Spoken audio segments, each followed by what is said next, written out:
Gün сайын 8-9 saat иштейм. Социалдык контракт долбоорунун негизинде кайтарымсыз 100 000 сом алгандардын бири Бахчар Именов. Ал 1 жыл мурда аталган долбоор аркылуу каражат алып, автоунаа сатып алган. Проект боюнча Автоунааны алгандан кийин алгач аны оңдоп түзөп алып, дароо такси кызматына чыккан. проект боюнча мага соцконтрактниктердики работниктер айтып берди. С удовольствием согласился. Вот уже почти год как участвую в этом проекте. Күнүгө акчаны тауып, ошол бүт баары кымбат болуп калган. Ошол баламдарды, үй бүлөлөрдү кормить кылып жашап атабыз.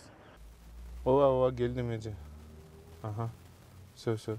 Бахчар Именов 4 баланын атасы, жубайы үй кожойкеси. Буга чейин үй бүлөнүн туруктуу иши жок болгон. 1 жылдан бери үй бүлөнүн негизги кирешеси такси кызматынан түшкөн каражат. Каарманыбыз берилген 100 000 сом ага жакшы колдоо болгонун жашырбайт. Бул биринчи опыт да меники такси. Тынбай иштесем 2 000 сомдон ашык таап атам. 4 балага школа, китеп, анан дагы кийим алам, анан үй боюнча квартплата. Где-то 60 000 бир айына таап атам да. Былтыр моторду алмаштырганмын, дизелди коюпчу. Анан экономичный болсун, анан чтобы окружающих средеге много вред не приносил, ошон үчүн бензинди алып салганмын, ошол дизелди койдум да. Азыр ошол почти в 2 раза больше акча таап болуп калды да. Уже 3-4 айдан кийин уже ошол вложения, они окупятся, да. Любой иш кыйын болот да, легкой работы жок да. Ошол үчүн чыдаш керек, анан күнүгө иштеш керек, пробка эмес, күн боюнча карабай эле иштеш керек да. Иштесеңер, конечно, болот, иштебесеңер эчтеке болбойт да. Меники машинам жаңы эмес, өзүңүз көрүп атасыңар.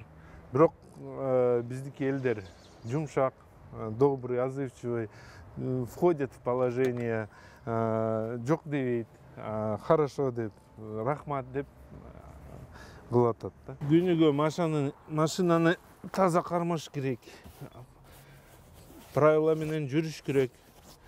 Элдер рахмат дейт да. Социалдык контракт аз камсыз болгон үй бүлө менен социалдык коргоо органынын ортосунда түзүлгөн келишим. Анын шарттары боюнча мамлекет бекер акча берет. Жаран өзүнүн үй бүлөсүнүн материалдык шарттарын жогорулатуу боюнча милдеттемелерди алышат. Элнура Кайнарбек кызы, Кадыр Султаналиев, Замана студиясы.